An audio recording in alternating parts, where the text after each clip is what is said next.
um acontecimento que foi um grande milagre que Jesus fez ali na cidade de Cafarnaum. Os irmãos conhecem muito bem a história deste milagre, pois é muito pregado nas ruas, nos próprios púlpitos das igrejas. No entanto, eu não queria aqui me ater no cerne do milagre, mas quero fazer uma observação à ação daquelas pessoas que conduziram o doente até a presença de Jesus.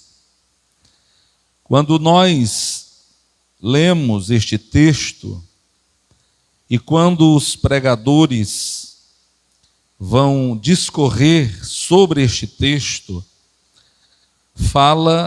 falamos dando mais notoriedade ao milagre que Jesus fez, de fazer com que aquele homem paralítico ficasse curado, bem como também a palavra reveladora de Jesus, quando falou àquele homem que os seus pecados foram perdoados, né?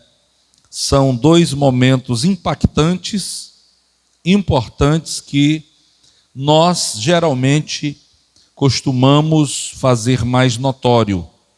Porém, o que eu quero mesmo aqui falar é sobre a ação daqueles 4 homens, ou jovens, talvez, que levaram o seu amigo aos pés de Jesus. Amém? Eu acho até que você já deve ter me ouvido falar que o seu amigo verdadeiro é aquele que ele leva mais perto de Deus, né? Pois é, aqui nós temos este texto que fala com muita propriedade e de forma literal a ação daqueles homens ou jovens que conduziram o seu amigo aos pés de Jesus. Pois bem, Jesus estava naquela ocasião ministrando a palavra em Cafarnaum. Em uma certa casa, ele estava pregando, ensinando acerca do reino de Deus. Como todos nós já sabemos, onde Jesus chegava, a notícia se espalhava e as pessoas se aglomeravam de todos os cantos, de todas as partes, para ouvir Jesus falar, para ouvir os seus ensinamentos.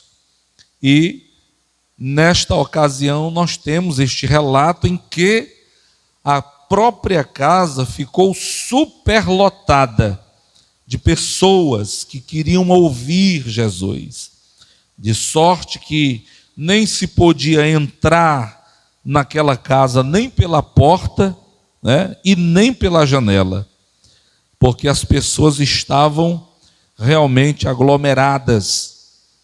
E a Bíblia, ou Marcos, nos faz saber notadamente que naquele momento houve uma ocasião, né? Houve uma situação um tanto que inusitada. Porque quando Jesus estava ministrando a palavra ali naquela casa, na sala, de repente eles ouviram um barulho no telhado. E quando eles perceberam, as telhas estavam sendo removidas, alguém estava abrindo um buraco no telhado. E para surpresa ainda maior, de repente foi descendo um homem em uma esteira, amarrado com cordas, em uma esteira, e depositado bem aos pés de Jesus.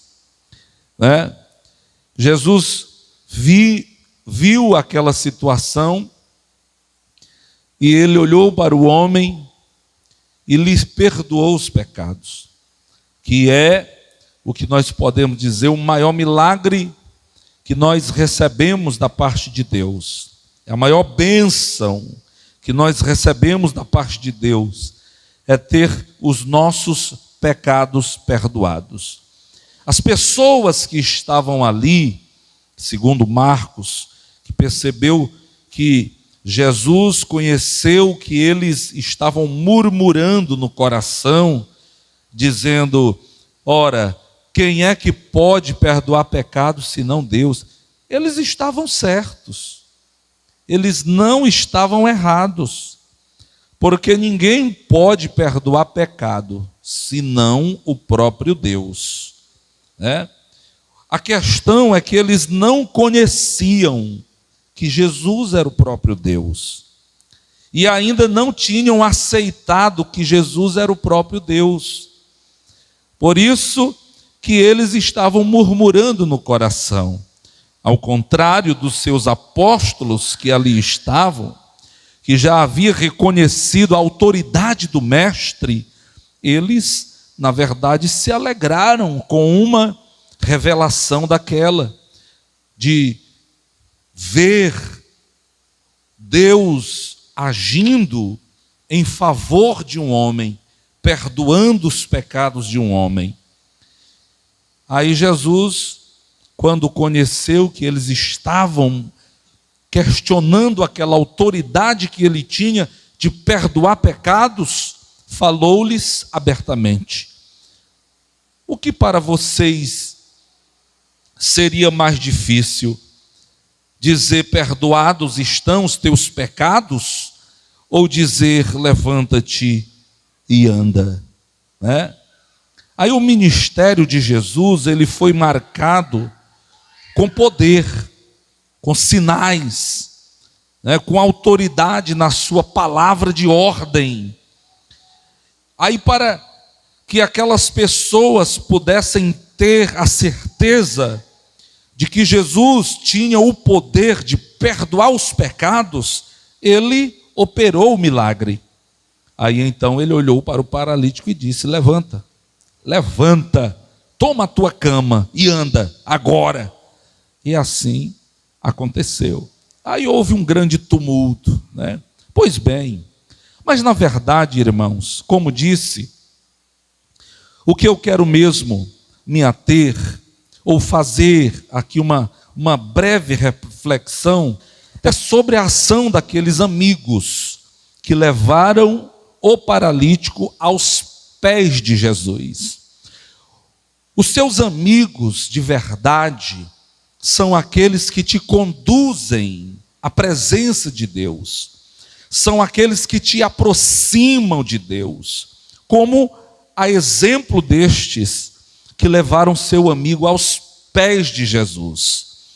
Porque, irmãos, nós estamos no mundo, embora não sejamos do mundo. Estamos no mundo, mas não somos do mundo. Foi isso que Jesus disse, Então, como nós estamos no mundo, é impossível nós deliberadamente nos afastarmos daquelas pessoas que não professam a mesma fé, ou mesmo dos ímpios, É impossível. Na verdade, Paulo mesmo, ele tratou sobre isso. O que nós não deveremos ter mesmo é comunhão. Então, nós estamos no mundo, porém, nós devemos exercer o poder do evangelho que está em nossa vida. Nós, a exemplo daqueles 4 jovens, devemos olhar para os nossos amigos, para as pessoas que estão do nosso lado, para as pessoas que convivem conosco e conduzi-las à presença de Jesus Cristo e conduzi-las à fonte que jorra água para a vida eterna. O problema é que muitos hoje não têm esse entendimento, não têm esta concepção, não percebe que as pessoas estão agonizando em suas doenças, em suas enfermidades. Eu digo isto não propriamente acerca das doenças físicas, mas falo principalmente das doenças espirituais, que foi o que Jesus, na verdade, frisou primeiramente. Observem que quando o homem é depositado nos pés do Senhor, ele mesmo vendo notadamente a enfermidade nos pés daquele homem, a paralisia, ele não olhou para a paralisia, ele não se importou com a doença do corpo, mas ele se importou primeiramente com a doença da alma, que é o pecado. É esta enfermidade que está matando as pessoas, que está destruindo as vidas, que está levando as pessoas para o inferno. E olha, irmãos, quero chamar a atenção nossa como igreja. O Senhor acendeu dentro de nós uma luz tão irradiante que é impossível que essa luz possa se esconder, possa ser guardada. Não tem como se guardar essa luz. Oh, aleluia! Por isso Jesus disse em Mateus capítulo 5, versículo 13: vós sois a luz do mundo. Aleluia! Ninguém se edifica uma cidade sobre o monte, e ninguém pode esconder uma cidade edificada sobre o monte, e ninguém acende uma luz e se coloca debaixo da cadeira, mas no velador, para que dê luz a todo o ambiente, todos possam ver a sua luz, a sua claridade. Assim somos nós, que foi aceso dentro de nós o evangelho.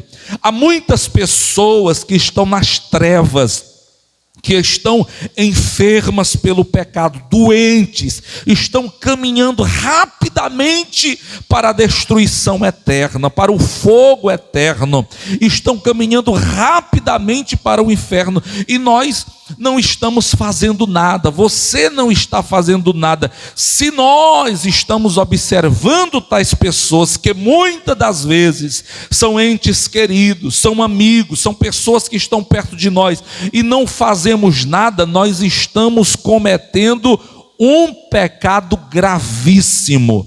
Sabe qual é o pecado? O pecado da omissão, que é um pecado grave. Você se omitir de pregar o evangelho, você se omitir de fazer o bem, você se omitir de conduzir um enfermo, um espiritualmente doente, uma pessoa afastada de Deus, você se omitir de carregá-lo à presença do Senhor, nós estaremos cometendo um pecado da omissão, e nós não devemos fazer assim. A humanidade está doente, as pessoas da nossa família estão doentes, aqueles que ainda permanecem afastados da luz. Olha que o apóstolo Paulo diz, salvo engano, na sua segunda carta aos Coríntios, capítulo 4, versículo 4, se não me falha a memória: porque o Deus deste século cegou o entendimento dos incrédulos, para que não lhes resplandeça a luz do evangelho da glória de Cristo, a luz do evangelho de Cristo, que é a glória da imagem de Deus. Então o diabo cegou as pessoas, elas não estão vendo a glória de Cristo, elas não estão vendo o evangelho.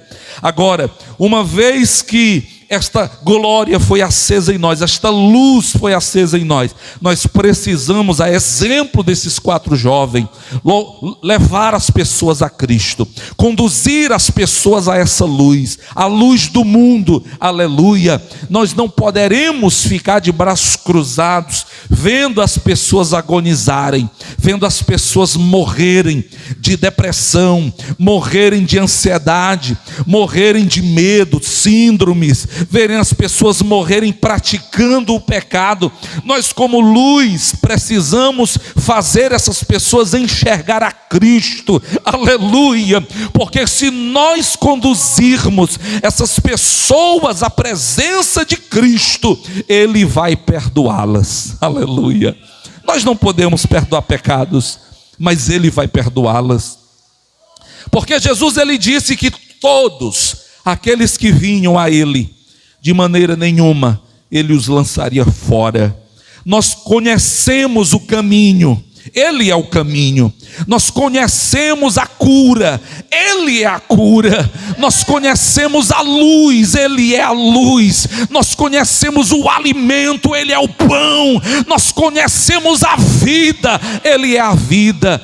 Então vamos conduzir os nossos amigos à presença dEle. Não vamos nos esquivar dessa responsabilidade, porque Ele nos deu. Ele nos deu essa responsabilidade. Uma vez que em você foi acendida esta luz, a responsabilidade está com você.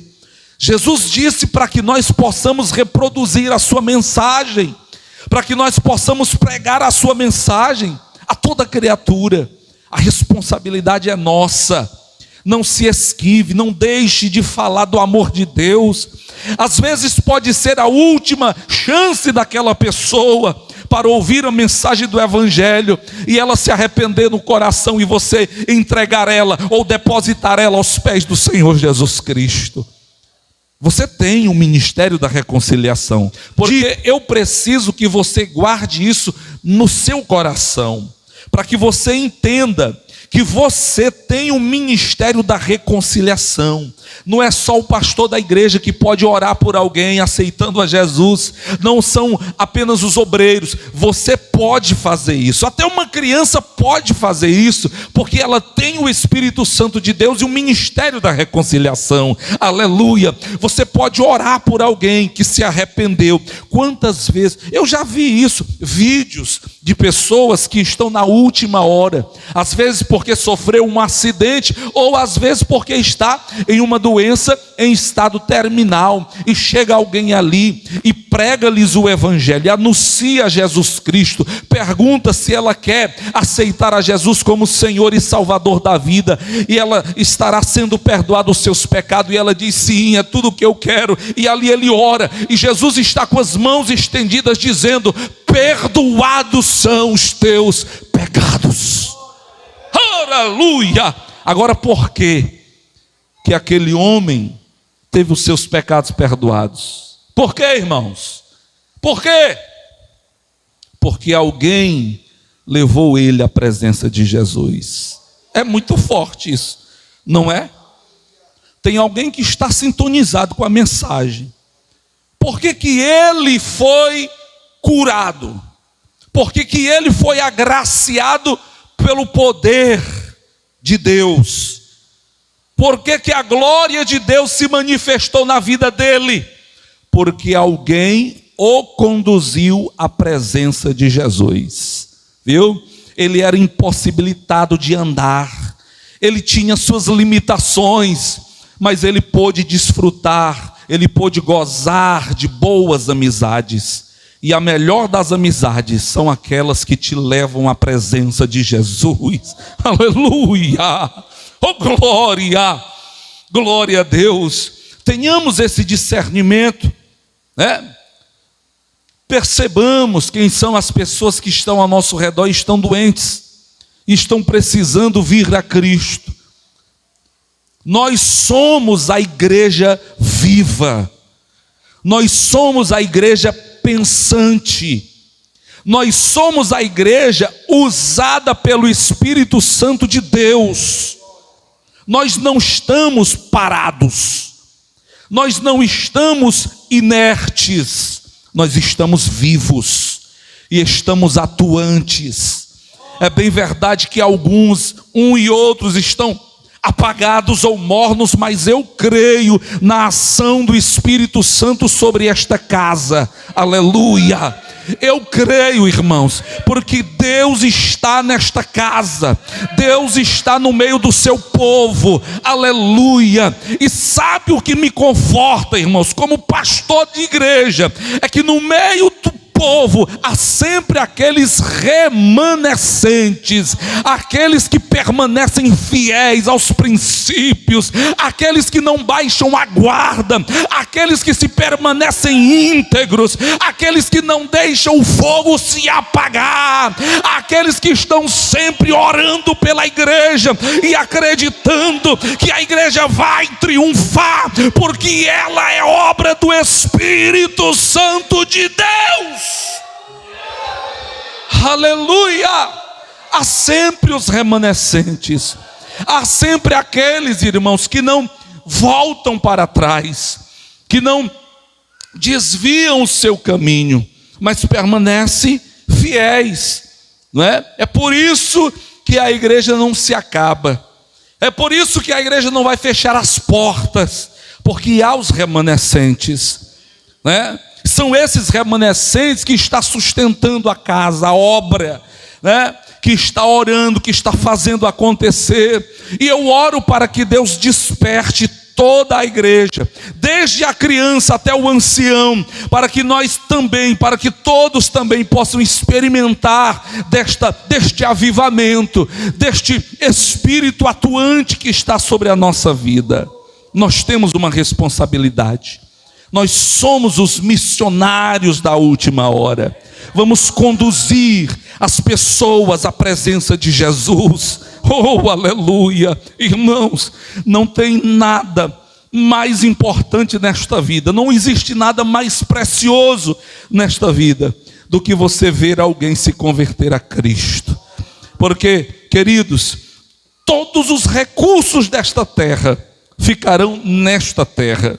Todas as riquezas ficarão nesta terra. O faraó, que se tem notícia, mais rico, que foi enterrado com tanta fortuna, que só a tampa do seu sarcófago era de ouro maciço, que vale milhões de dólares. Ele foi encontrado há tempos passados, do mesmo jeito que foi enterrado, com a diferença é que ele agora estava uma múmia, né? Mumificado, viu? Mas os recursos permaneceram ali. Nós não levamos nada. Como disse Jó, nu eu vim para esse mundo e nu eu tornarei para lá, né? Nu saí do ventre da minha mãe, nu voltarei para lá. Então não levamos nada. Então todas as riquezas desta terra não têm o valor de uma alma. Então quando você conduz alguém à presença de Deus, Deus se alegra, há festas no céu, oh aleluia, por um pecador que se arrepende. Então nós poderemos provocar essa festa no céu quando nós conduzimos alguém à presença de Jesus. Seja missionário da última hora, seja homem de Deus, seja mulher de Deus, seja uma pessoa portadora da maior mensagem que esse mundo precisa ouvir, o evangelho que transforma, que cura, o evangelho que liberta, que salva, aleluia. Vamos conduzir as pessoas à presença de Jesus Cristo. Glória a Deus. A responsabilidade é pessoal. É pessoal. Cada um de nós sabemos do nosso dever para com Deus. Quando você ver alguém e tiver a oportunidade de lhes anunciar o evangelho, anuncie. Faça um convite. Convide-o a ir para a igreja. Convide-o a mudar de vida. Convide-o a aceitar a luz. Faça isso.